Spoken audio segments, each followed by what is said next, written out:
Pasaulio pasakos. Karalaitė ant žirnio. Kartą tolimoje šalyje, prašmatniuose rūmuose, gyveno karalius ir karalienė. Jų didžiausias džiaugsmas ir pasididžiavimas buvo vienturtis sūnus. Jis garsėjo drąsa, grožiu ir mėgo šuoliuoti ant puikaus balto žirgo per miškus ir laukus.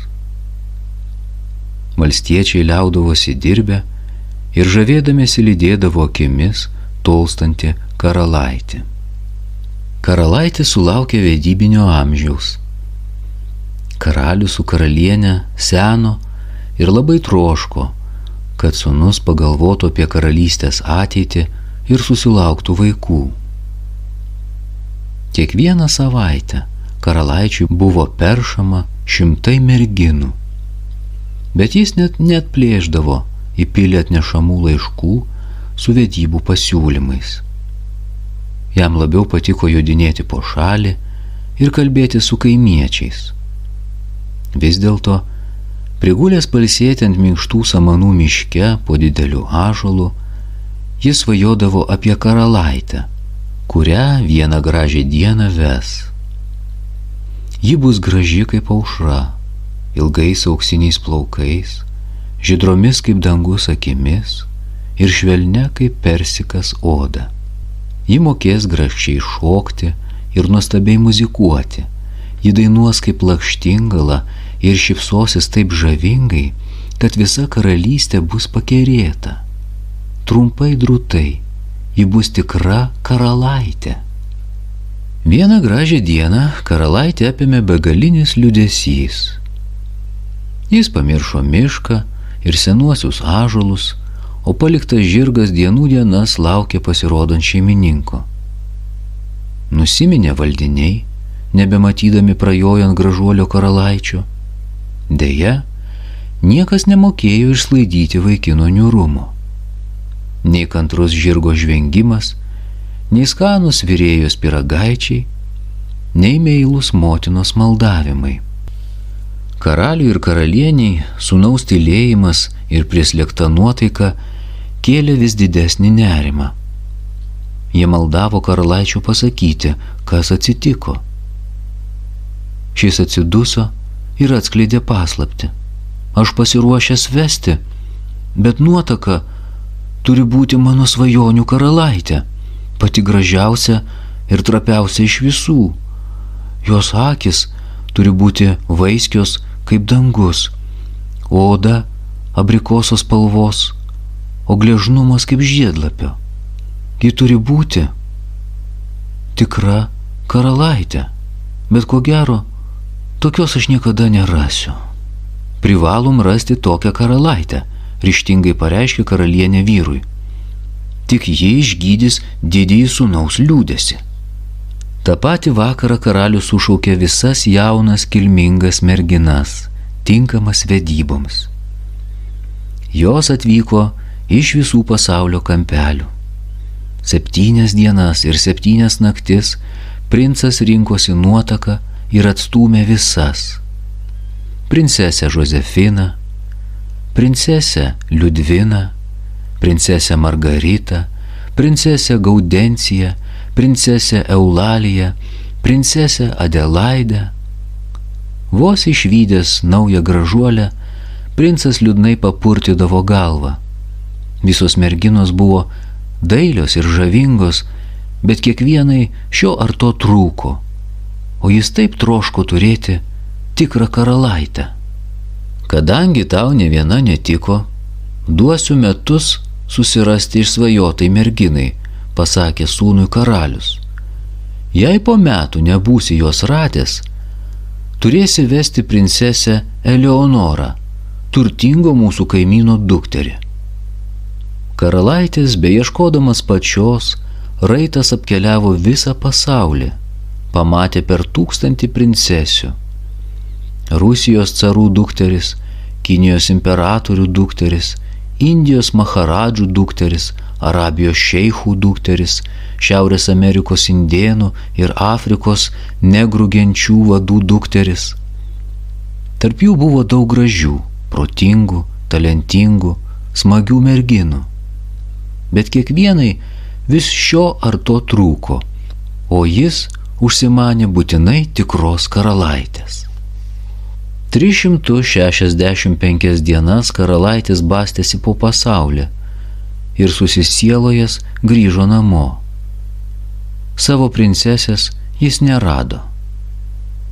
Buvo pasiilgęs tėvų ir apsidžiaugė juos pamatęs, bet šypsena karalaičio veidą nušvietė trumpai. Netrukus jis vėl apsiniaukė. Vestuvėms su Eleonora rūmai ruošėsi tylomis. Virtuvėje nebesijuokė virėjos, kiemeliuose nebelinksmino fokusininkai ir nebemuzikavo trubadūrai, laukuose nebedainavo valstiečiai. Karalaičio liūdesys temdė visą karalystę. Vieną naktį kilo baisi audra. Tarp aukštų pilies bokštų daužėsi ledinis vėjas, žemė drebino griaustinis, danguje blykčiojo ir geso žaibai. Staiga kažkas pabeldė į sunkias rūmų duris.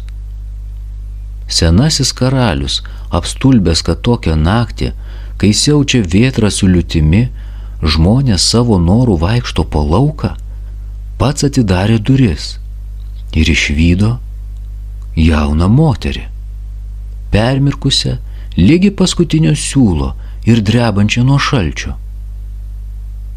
Užeik sušilti, vargšas vaikeli, tarė karalius, ir papasakok, kas tau nutiko.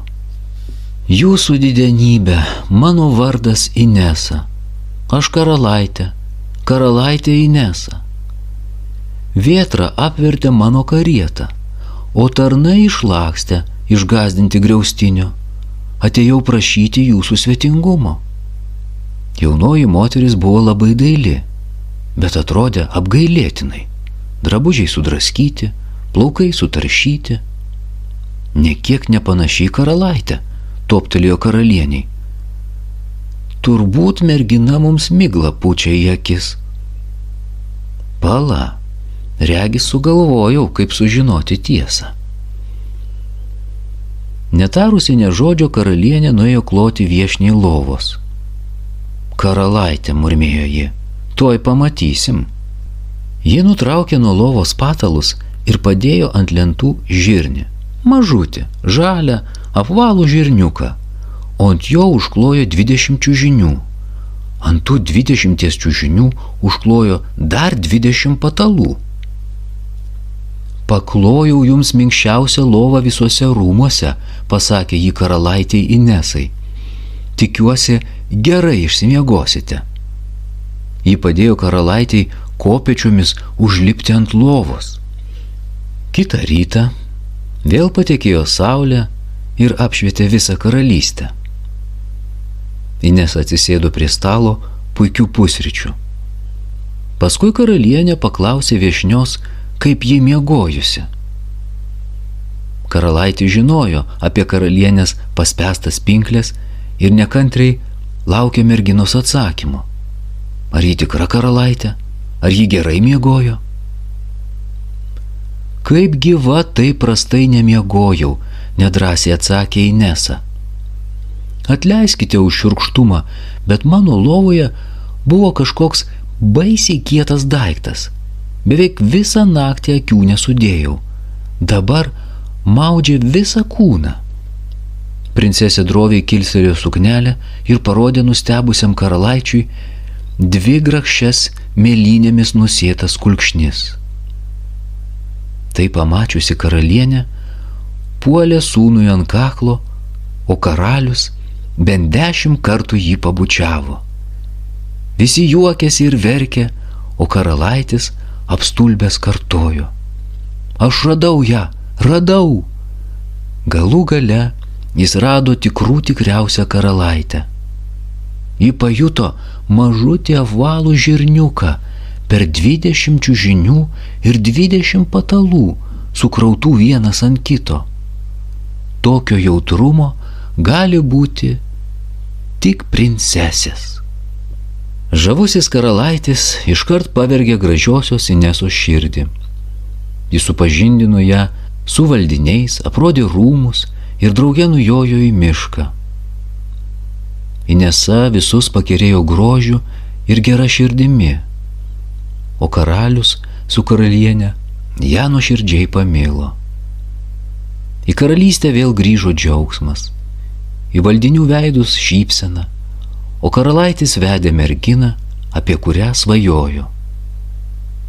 Jie gyveno ilgai, laimingai ir susilaukė daugybės tikrų mažų princų ir tikrų mažų princesių. Karalienė uždėjo žirnį ant aksominės pagalvėlės ir nusiuntė į karalystės muziejų. Ten jis ir šiandien tebėra, jei niekas nepavogė. Pabaiga.